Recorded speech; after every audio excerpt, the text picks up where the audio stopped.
Parsha 101, Haftarah 101, Haftarah for Parshas Naso. This is the second Parsha in the book of Bamidbar, the book of Numbers, and this Haftarah is taken from the book of Judges, and it connects to the Parsha because there's a lot going on in Parshas Naso. It's actually the longest Parsha of the Torah, and one of the things that it speaks about is the Nazir, so the Nazarite, that it's about someone who takes upon himself the commitment to grow out his hair.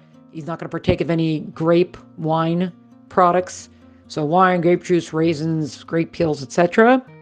He's not going to come in contact with a dead body. He's going to remain. It's an extreme measure of trying to bring in extra purity. And usually, someone who takes this upon themselves is for a set amount of time, and it's kind of like a crash diet, but in the spiritual sense. And then they bring sacrifices, and then they cut their hair and go back to their regular life.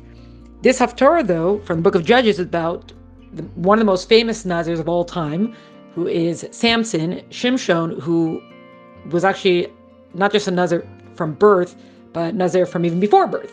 So the Haftarah talks about the before birth part, and it speaks about how there was a man in the town of Torah, and he's from the tribe of Dan, and his name was Manoach, and he has a wife. They don't mention, the wife's name is not mentioned in the Haftarah.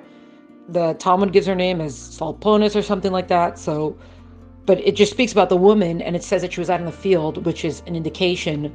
Sometimes it's a euphemism of prayer. That it speaks about Isaac, and the Torah speaks about that he went out to the field to pray, and all the forefathers were on the field praying at each point. And so we have the three prayers, Shachar, Mincha, Erev. So you could see this and see that she's out in the field. She was possibly praying, and someone who's very close to God, etc. And we could know this also because an angel appears to her. She doesn't realize necessarily that it's an angel, but she knows there's a godly appearance to him. And the angel says, you haven't had any children.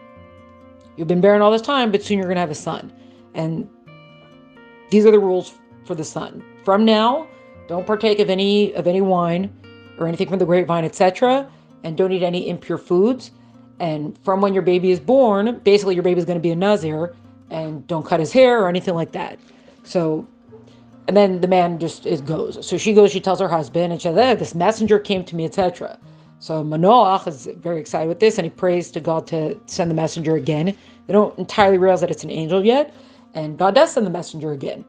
And he says, okay, what's the message? Are there more details we need to know about this? What happens next kind of thing? And the messenger basically says everything. First, actually, the messenger appears to the wife first, and then she goes to get her husband, and then they both meet him.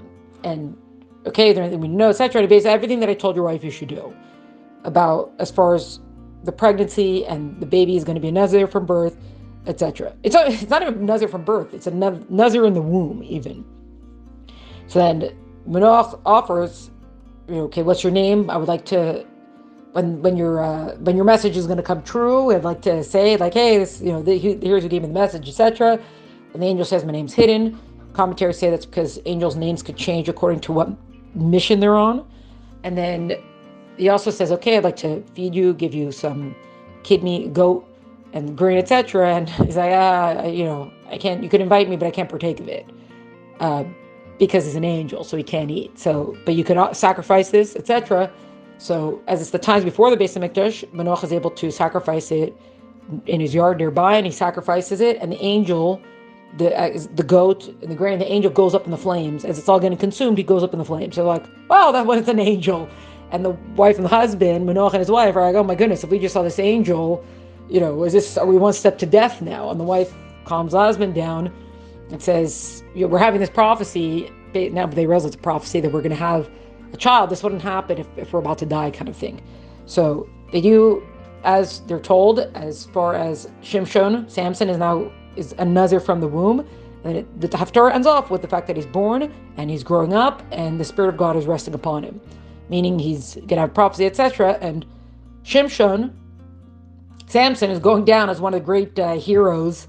He was a judge of the Jewish people for 22 years, and he single-handedly fought and saved and rescued so many Jews from the Philistines.